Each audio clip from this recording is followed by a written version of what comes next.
At yun nga no, mga kabayan, pag-usapan nga po natin ito pong nalusaw na impeachment nga, na kung saan nga po ibinalik dyan po sa Kamara yung impeachment case laban kay BP Inday Sara. Atin nga matatandaan na nagkaroon, na nagbusyon si Senator Cayetano na ito ngang impeachment case ay dapat ibalik sa Kamara.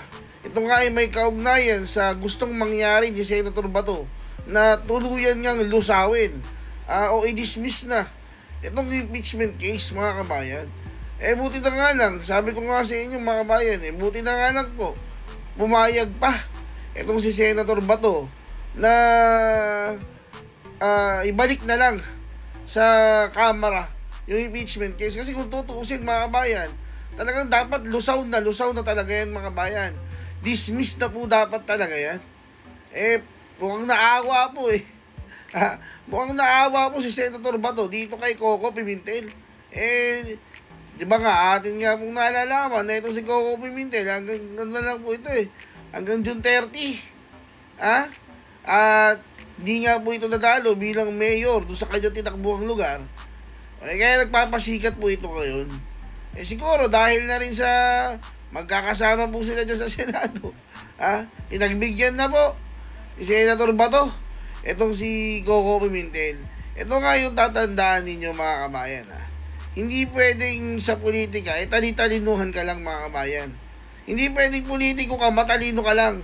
Dapat politiko ka, may puso ka rin. Tingnan mo yan si Coco Pimentel. Sabihin natin top 1 yan. Tag-top 1 sa bar exam. At ito naman si Senator Bato de la Rosa ay hindi naman po isang lawyer. Pero kung titignan po ninyo, pag sa mga botohan, sino pong lumalabas na marami pong boto? Di ba? Si Senator Bato po yun. Bakit? Nakikita mo kasi ng taong bayan yung puso Kasi minsan, pag sobrang talino mo na, iba na yung naiisip mo Una, akala mo, ikaw na yung pinakamagaling sa inyong lahat dyan. Di ba? Pag may sasabihin yung mga kasama mo, sinusopla mo. Dahil nga, ang tingin mo, mas mataas ka sa iba dahil top 1 bar notcher ka Diba? Top notcher ka sa bar exam Diba? Yan na napapala mo. Kahit sa mayor, hindi ka umubra. Hindi ka nga umubra kay Senator Bato de la Rosa Diba? Lesson learned mo yan, Coco ito po yung ulat patungkol po dyan panoorin po natin. Senator De La Rosa is recognized. You may proceed, sir.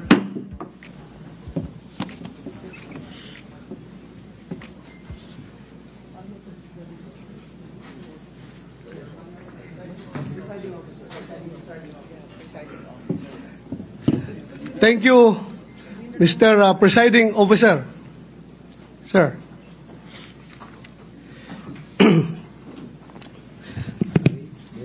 So I would reiterate my motion.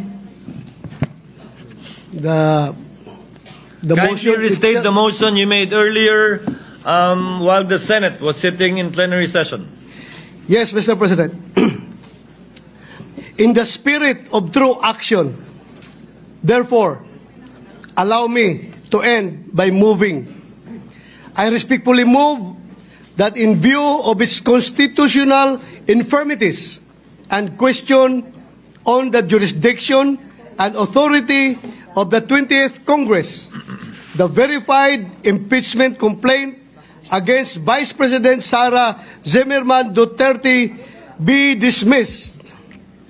I so move, Mr. President. Mr. Presiding Officer. Senator Go is recognized for his seconding speech. Rather, Senator Judge Go is recognized for his seconding speech. Mr. Presiding Officer, I just wish to give my remarks and second the motion of Senator Judge Bato de la Rosa. I agree with the motion of Senator Judge Bato. Ang gusto nating kalabasan ng paglilitis na ito ay hustisya, hindi politika. Mararating lang natin ito kung masasagot ang mga katanungang na hindi nabibigyan ng linaw hanggang ngayon. Kung kaya't sana naman pag-aralan natin ito ng mabuti. Tama na hindi dapat ito patagalin, pero hindi rin dapat ito madaliin. At the very least, pag-aralan natin ito ng mabuti. Baka naman maaari natin itong ibalik o i-remand muna natin. Tama naman po ang accountability. Huwag lang pong politikahin. May tamang proseso ang impeachment. Dapat pag-aralan natin ito ng mabuti. Under Article 11, Section 3 of the 1987 Constitution, a verified complaint for impeachment may be filed by any member of the House of Representatives or by any citizen upon a resolution or endorsement by any member thereof, which shall be included in the order of business within 10 days and referred to the proper committee within 3 session days thereafter.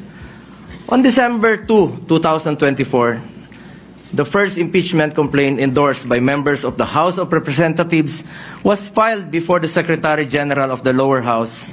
Second and third impeachment complaints were filed in the succeeding days, duly endorsed by members of the House. Under Section 3 of the House Rules of Procedure in Impeachment Proceedings, a verified complaint for impeachment shall be filed with the Office of the Secretary General and immediately referred to the Speaker. Despite this rule, Mr. Presiding Officer, the 3 impeachment complaints filed were never referred to the Office of the Speaker. Instead, a 4th verified impeachment complaint signed by more than 200 congressmen, which now constitutes the articles of impeachment, was transmitted to the Senate. This brings into question the legality of such move when the Constitution provides that no impeachment proceeding shall be initiated against the same official more than once within a period of 1 year. Para sa ordinaryong mamamayan, at lalo na sa aming mga binigyan ng tungkulin na maging senator judge sa paglilitis na ito, this opens up a lot of questions. At ang iniiwasan natin ay yung magpapasya tayo sa isang bagay na makakaapekto sa buhay ng bawat Pilipino. Makaka-apekto sa trabaho natin na makatulong sa tao. Tapos hindi naman pala dumaan sa tamang proseso. Yes, we are senator judges tasked to decide on this matter.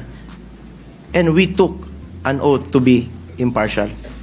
But this matter, whether it went through the right process or not, should be first decided upon and settled with no question prior to that. We are all for accountability. In fact, maganda nga sana mapakita ng accused at ng accusers kung may ebidensya ba o wala. Pero bilang mga mababatas, dapat siguraduhin alinsunod ito sa batas at tamang proseso. Dapat hindi na circumvent ang batas. Dapat nasunod ang due process at ang rules. Hindi pwedeng shortcut. Justice delayed is justice denied, and justice conducted the wrong way is no justice at all. Anong nangyari sa 3 naunang impeachment complaints? Bakit hindi ito agad na-refer sa Speaker's Office? Bakit hindi ito isinama sa order of business within 10 session days? At bakit hindi ito inirefer sa tamang komite within 3 session days after its inclusion in the order of business as mandated by our Constitution? Tila dinrable lang ito at hindi pinaandar ang shot clock. Parang hindi po ma-technical sa oras. Sa basketball nga, hindi pwedeng puro dribble lang. May shot clock po yan. At may oras na dapat mong obserbahan. Pangalawang issue na dapat bigyang linaw ay kung maaari bang tumawid ang impeachment case sa 20th Congress. This is the first time in our history that an impeachment case was filed nearing the expiration of a legislative Congress. The reality is, we do not have enough time. Mag-aabot na po ang 19th at 20th Congresses at magkakaroon na ng new. Growing your dream business and selling products that are loved doesn't have to be a struggle with the right tool like Odoo. Integration of your end-to-end business process makes boring labor as easy as... And managing tasks among your team becomes as simple as drag and drop. Let the right tool compile the right data for you to make smart growth strategies with confidence. so that you can focus on what really matters to grow your dream business. Unleash your growth potential and let Odoo do the rest. June 30, maging tayo hindi magkasundo kung paano bang tumawid ito sa next Congress o hindi. Mr. Presiding Officer, ilan lang po ito sa katanungan na legality na hindi pa nasasagot. Mayroon pa pong pending sa Supreme Court challenging the legality of the impeachment case. Baka masayang lang ang oras natin dito if in the end this complaint suffers from constitutional infirmities. Let us focus on what is important for our people that we serve. Hustisya sa tamang paraan at serbisyo na makakatulong sa mga Pilipino. Yun po ang kailangan ng taong bayan. Yun ang dapat pagtuunan ng pansin. Mr. Presiding Officer, para sa akin, mas mabuting unahin natin ang tunay nating trabaho. Ang pagseserbisyo sa taong bayan, maraming nasasayang na oras sa isyong ito na hindi naman mapapakinabangan ng ordinaryong Pilipino. This issue has already been too divisive. Ilang buwan na po. Mag-focus sana tayo sa pangunahing mandato ng lehislatura. Ang gumawa ng mga batas at magsulong sa mga programa na tunay na tutugon sa mga pangangailangan ng ating mga kababayan, lalong-lalo na po yung mga mahirap at walang ibang malalapitan kundi ang gobyerno. Marami pa pong mga pending bills pa po hanggang ngayon na hindi pa natin natatapos with one working day na lang po. Baka hindi pa po may papasa. At ito po'y mapapakinabangan ng mga kababayan natin.